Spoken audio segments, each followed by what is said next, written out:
BA part 3 Rajasthani साहित्य प्रथम प्रश्न पत्र में प्राचीन राजस्थानी काव्य में हम ढोला मारूरा दूहा और गोरा बादल चरित्र का हमारे पाठ्यक्रम में निर्धारित है और उसमें हमने गोरा बादल चरित्र चौपाई का विस्तृत अध्ययन कर लिया था और ढोला मारू के अध्ययन को हमने प्रारंभ किया था। पहले हमने इसके मूल कथा को देखा और अब हम इसके मूल पाठ को देख रहे हैं, उसका अध्ययन कर रहे हैं। कल हमने इसके प्रथम खंड को देखा था जिसमें प्रथम अध्ययन के क्रम में पहले हमने ये पता चला हमें कि पिंगल राजा जो पुंगलगढ़ के राजा है, अपने राज्य में अकाल पड़ने के बाद नलराज जो नरवरगढ़ का राजा है उसके यहाँ आते हैं अपने परिवार के साथ और वह नलराज उन्हें बहुत आदर सम्मान के साथ अपने यहाँ स्वागत करता है, रहने के लिए उन्हें स्थान जगह और ससम्मान उन्हें रहने के लिए देता है। नलराज का एक राजकुमार है जिसका नाम ढोला है। इसकी उम्र 3 वर्ष है। वह बहुत ही सुंदर है और रानी उसके रूप को देखकर पिंगल राजा की जो रानी है वह उसके रूप को देखकर प्रसन्न हो जाती है और अपने पति से ये कहती है कि अपनी जो राजकुमारी है मारमणि उसका विवाह इस राजकुमार के साथ कर दिया जाना चाहिए क्योंकि यह बहुत ही सुंदर जोड़ी बनेगी और यदि ऐसा हो जाता है तो हम ईश्वर के प्रति आभारी रहेंगे। ये प्रसंग हमने कल तक देखा था। आज अब हम इसके आगे जो आज का प्रसंग प्रारंभ हो रहा है उसमें लोक की चिंता की गई। आप और हम जब कोई कार्य करते हैं तो हम कहते हैं लोग क्या कहेंगे। लोक निंदा या लोक स्तुति की हमें हमेशा परवाह रहती है कि ऐसा कार्य करेंगे तो लोक में हमारी निंदा होगी, ऐसा कार्य करेंगे तो हमारी प्रसिद्धि होगी, लोग हमारी प्रशंसा करेंगे। तो इस रूप में यहां भी इस बात को समझाया और वो समझाया कैसे है कि एक राजा है जो कि सर्वसमर्थ है और वह राजा भी लोक निंदा लोक लाज के भय से डरता है। और वो कैसे डरता है कि यहां अपनी पत्नी को कहता है, राजा पिंगल राव अपनी पत्नी से कहता है कि जो तुम बात कह रही हो कि हमें ये जोड़ी बहुत अच्छी है मारवाड़ी और ढोला की, इनका विवाह कर देना चाहिए, ईश्वर के प्रति भी आभारी है यदि यह कार्य हो जाता है। लेकिन एक बात जो विशेष है वह यह है कि आज हम इनके यहां कष्ट के समय एक तरह से शरण के रूप में आए हैं। हमने इनके यहां शरण ली हुई है और उस शरणागति की अवस्था में यदि हम अपनी पुत्री का विवाह इस राजा के कुंवर से राजकुमार से कर देते हैं तो लोग हमारी निंदा करेंगे, लोक निंदा का हमें मिलेगा। और वो लोक निंदा क्यों मिलेगा? क्योंकि हमें यह कहेंगे लोग कि देखो राजा ने जब कष्ट में था पिंगल राव ने तब नलराज से सुख और सुविधा प्राप्त करने की एवज में अपनी पुत्री का विवाह कर दिया या अपनी पुत्री का विवाह इसलिए किया ताकि उसको यहां रहने में कोई किसी प्रकार की कष्ट या असुविधा न हो। या ये कह सकते हैं कि उसने अपनी सुख सुविधा के बदले अपनी पुत्री का विनिमय कर लिया। तो यह आशंका पिंगल राव को है और वह अपनी पत्नी से क्या कहता है, देखिए राजा रानी नु कहेई, बात विचारो जोई, आज विखई ध्या दीकरी, हासो हासिसी लोई। राजा पिंगल राव अपनी रानी से कह रहा है, पति पत्नी के बीच की बात है, पति पत्नी ऊपर भी कह रही है, पत्नी कह रही है हमें यह विवाह कर देना चाहिए। सारी की यह जोड़ी बहुत सुंदर जोड़ी है, लेकिन राजा थोड़ा गहन चिंतनशील है और वह इस बात पर विचार करता है कि आज हम इस अपनी दुखी अवस्था में, आज इस परेशानी में जब हम इनके यहां शरण ले रहे हैं, ऐसी अवस्था में यहां हमें अपनी पुत्री का विवाह करना उचित है या नहीं। वो क्या कहता है, राजा रानी नु कही, राजा रानी से कहता है, बात विचारो जो, बहुत सोच विचार कर तुम ये बात कहो, हमें आगे पीछे बहुत देखकर यह बात कहनी चाहिए कि हम इस राजकुमारी का विवाह यहां कर रहे हैं। बात विचारो जोई, क्यों आगे वो उस बात का स्पष्ट कर खुलासा करता है। आज विखई ध्यान दी करी, आज हम कष्ट के समय, दुख के समय, बिके में हैं, हम अपने राज्य को छोड़े हुए हैं, राज्य से अलग हैं और इस राज्य में शरण लिए हुए हैं, और ऐसी अवस्था में पुत्री का विवाह करना उचित नहीं, और वह भी कहां, उसी राजा के पुत्र से जहां हमने शरण ली हुई है। तो लोक हास्य का हमें पात्र बनना पड़ेगा, लोक निंदा का पात्र बनेगा। जो मैंने आपको कहा, यह बात स्पष्ट, भले ही इस बात को लिखी हुई नहीं है, लेकिन यह बात है कि वो राजा कहना चाहता है कि हमने अपने दुखों के कारण हम यहाँ शरण ले रहे हैं, और उस शरण के बदले हमने अपनी पुत्री का विवाह यहाँ कर दिया, या अपने सुख की कामना के लिए, उस सुख को प्राप्त करने के लिए हमने अपनी इस पुत्री का विवाह यहाँ कर रहे हैं, हम अपनी पुत्री का विवाह यहाँ कर रहे हैं। तो जो मैं बात कहना चाहता हूं, लोक का भय केवल साधारण जन को नहीं है, राजा को भी है। लोक निंदा का भय साधारण व्यक्ति को तो है ही, लेकिन राजा को भी उतना ही लोक निंदा का भय है। वो क्या कहता है, आज विखई ध्यान दीकरी, हासो हंसी लोग, हंसी उड़ाएंगे लोग हमारे, कि देखो अपने दुख के समय अपने सुख को प्राप्त करने के लिए, अपने आनंद को प्राप्त करने के लिए इसने अपनी पुत्री का विवाह नलराज के पुत्र के साथ कर दिया। राजा रानी नु कही, बात विचारो जोई, आज विखई ध्यान दीकरी, हासो हंसी लोग हंसाई उड़ाएंगे कि हमने इस कष्ट के समय अपनी पुत्री का विवाह इस राजा के यहाँ कर दिया। इसलिए जो तुम बात कह रही हो, ये बात को हमें बहुत सोच विचार कर कहना और करना चाहिए, क्योंकि मुझे भय है कि लोग हमारी निंदा करेंगे, हमें इस लोक निंदा से बचना होगा।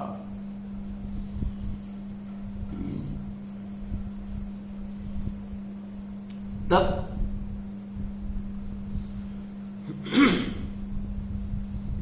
रानी उदाहरण देते हुए कहती, क्या उदाहरण दे रही है,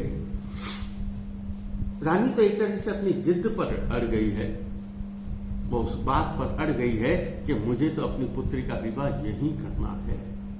और वह क्या कह रही है,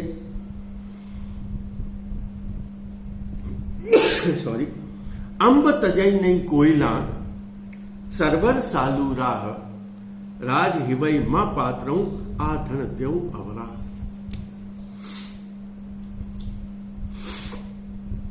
अंब तजई नहीं कोयला, जिस प्रकार आम के वृक्ष को कोयल कभी छोड़ती नहीं है, और सरवर सालूरा, सरोवर को सालूरा, सालूरा कहते हैं मेंढक को, सरवर सालूरा, और मेंढक कभी सरोवर को नहीं छेड़ते जिस सरोवर में रहते हैं। ठीक उसी तरह हमें भी इस राजकुमार से अलग किसी अपनी पुत्री का विवाह इस राजकुमार से अलग करने की बात को सोचना ही नहीं चाहिए।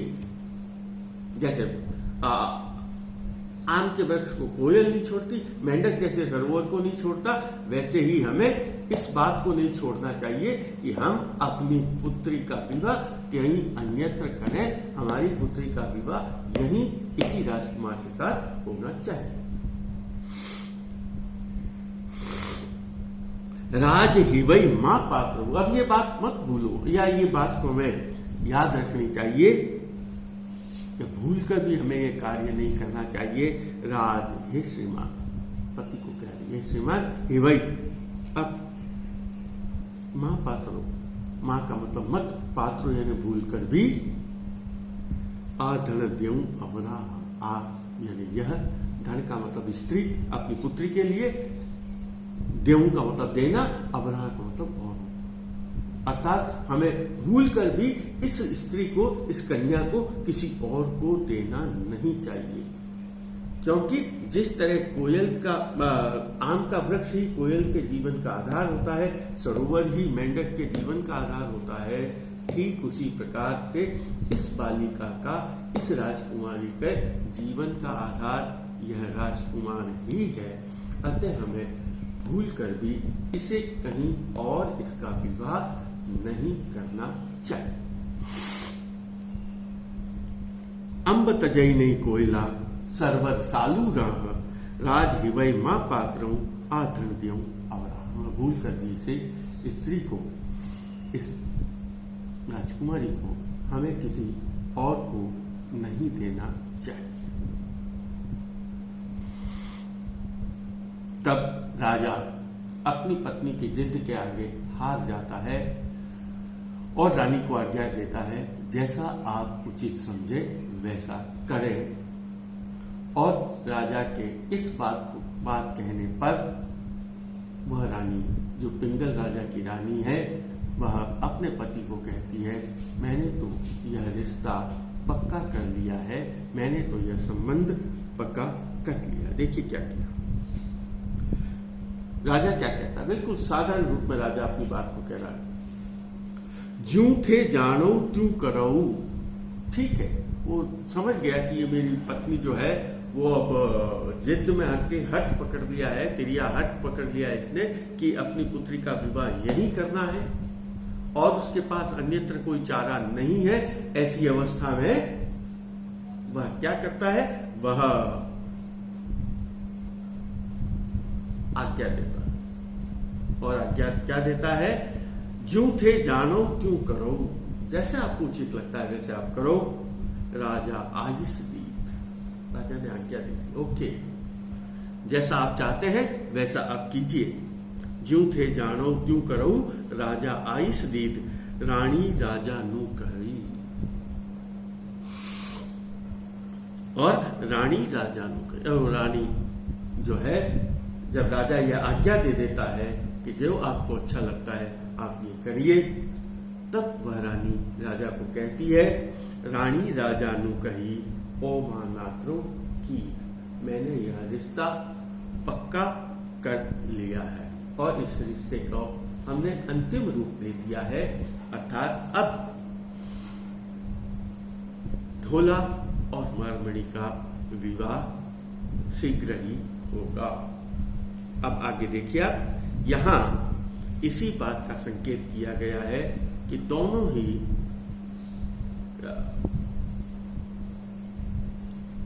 स्थानों में खुशी हुई है।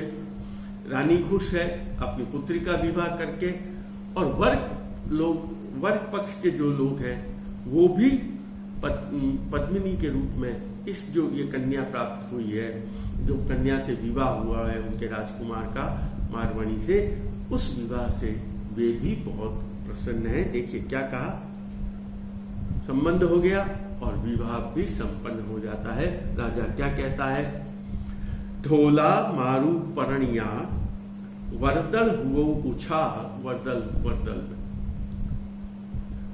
हुओ उछा, आप गलजी पद्मणि, ओ नरवर चो ना। देखिए क्या कहा, ढोला और मारू का विवाह। ढोला मारू परणिया वरदल हुआ ऊंचा। वर के पक्ष में विशेष रूप से उत्साह हुआ है, आनंद हुआ है। वरदल हुआ ऊंचा, क्यों? जो ऊपर बात है, सारी की जोड़ी जुड़ी आओ नारी ओ ना। तो वास्तव में सबके सामने ये बात स्पष्ट थी कि बिल्कुल जो युगल जोड़ी है बिल्कुल सही है, एकदम सही है, उचित है। ढोलऊ मारू परणिया वरदल हुआ ऊंचा आ पूगल की पद्मिनी। यह पूगल की पद्मिनी है औ नरवर चौना, और ये नरवर का राजकुमार है, नाथ है। इसलिए ये पद्मिनी और नरवरगढ़ के नाथ का विवाह हुआ है। अतः ये विवाह से सभी लोग बहुत प्रसन्न हैं। पिंगल, अब क्या होता है, थोड़े समय बाद स्थितियां बदलती है, व्यवस्थाएं बदलती है। पूगलगढ़ में पुनः सुकाल आ जाता है, वर्षा हो जाती है, और अब पूगलगढ़ का जो राजा, जो अब तक नरवरगढ़ में रह रहा था, वह पुनः अपने राज्य में लौट आता है। उसका संकेत किया गया है पिंगल पूगल आवियो। पिंगल राजा जो है वह पूगलगढ़ आ जाता है। देखिए कह दिया उसने, देशे थयो सुगाल। देश में सुकाल आ गया, अनुकूल परिस्थितियां हो गई, और अनुकूल परिस्थितियां होने के बाद, वर्षा हो जाने के बाद, वह राजा पुनः अपने राज्य में लौट आता है। और लेकिन उसके लौटने के साथ और क्या घटना घटित होती है उसका वर्णन करते हुए कहा, तेरी न राखई सासरी अच्छे समारू पार। अब जिस समय विवाह हुआ तब तो 1.5 वर्ष की थी, और उसके कुछ समय बाद राजा लौटता है, तो कितना, अभी तो बालिका ही है। अच्छे समारू बाल तेरी न राखई सासरी। हमारी एक परंपरा, हमारे राजस्थानी संस्कृति में बाल विवाह की परंपरा है। लेकिन उस बाल विवाह के साथ यह है, जब तक वह बालक या बालिका युवा अवस्था को प्राप्त नहीं कर लेते, तब तक उस बालिका का गौना नहीं किया जाता, आना नहीं किया जाता। तो उसका भी गौना आना नहीं हुआ। क्यों नहीं हुआ? वीरागमन नहीं हुआ, क्योंकि उसको भी वहां ससुराल में नहीं छोड़ा गया। क्यों नहीं छोड़ा गया? कि अभी तक तो वह बालिका ही है।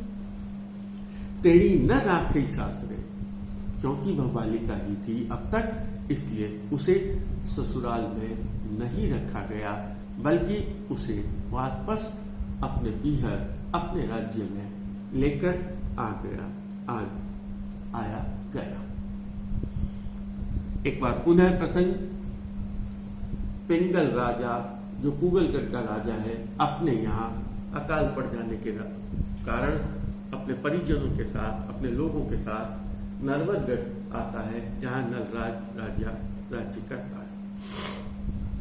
नलराज उनका बहुत हार्दिक स्वागत करता है, बहुत आतिथ्य सत्कार करता है, और बड़े स्नेह से उनको अपने पास रखता है। नलराज का एक कुंवर है जिसका नाम ढोला है, वैसे उसका नाम साले कुंवर है। उस राजकुंवर को देखकर जो पूगल की रानी है, पिंगल राजा की पत्नी, वह उस राजकुमार को देखकर मोहित हो जाती है, और वह यह चाहती है कि मेरी पुत्री का विवाह इस राजकुमार के साथ कर दिया जाए।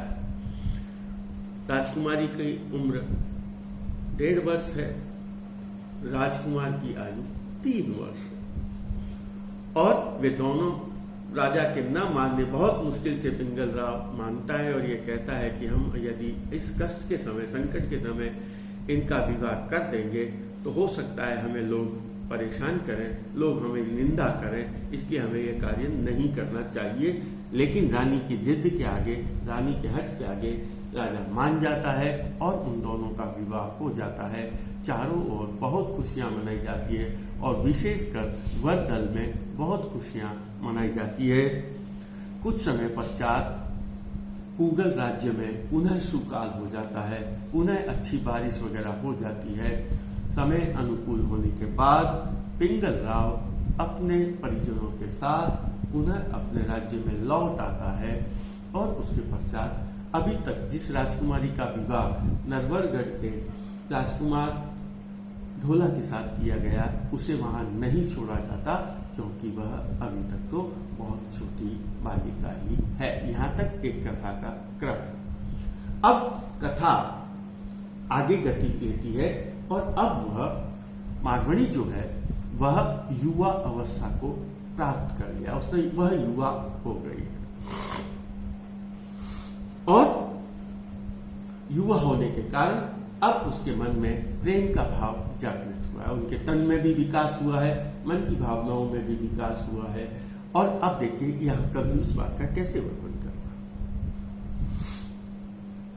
और युवा अवस्था में एक विशेषता मन स्थिति ऐसी होती है कि व्यक्ति जिस बात पर दृढ़ रहता है या जो उद्देश्य को वह प्राप्त करना चाहता है वह उद्देश्य के प्रति उतना ही दृढ़ होता जाता है। उसने क्या कहा और यहां आगे वर्णन में आएगा, मारवणी युवावस्था को प्राप्त किया है और वह प्रेम के मार्ग पर चल गई और वह प्रेम की दृढ़ता और उसका जो जीवन है वो उस प्रेम के प्रति और अधिक, जो अंकुर फूटा है प्रेम का वह उस अंकुर के प्रति और दृढ़ होती जा रही है। और जैसे जैसे वह युवा होती जाती है वह प्रेम का भाव उसके मन में दृढ़ होता जाता है। देखिए आज जिम जिम मन अमले किए, जैसे जैसे मन अमल करने का मतलब है दृढ़ होना जाता है। जिस पर हम जैसे किसी बात के प्रति हम विचार करते हैं, सोचते हैं इस बात के प्रति, और कई बार वह विचार करते करते करते करते वह विचार के प्रति हमारा दृष्टिकोण है बहुत दृढ़ हो जाता है, चाहे अच्छा विचार हो चाहे बुरा विचार, उसके प्रति हमारी जो धारणा है वो दृढ़ हो जाती है। तो उसने कहा जिम जिम मन अमले की यही तार चढ़ते जाए, और वह उस विचार के बिल्कुल ऊपरी बिल्कुल चरम पर पहुंच जाती, उस विचार के चरम पर पहुंचती, क्या उसके उस विचार के अतिरिक्त उसे कुछ भी दिखाई नहीं दे रहा। तार चढ़ती जाए तिम तिम मार वणी तनई तन तरना खाए।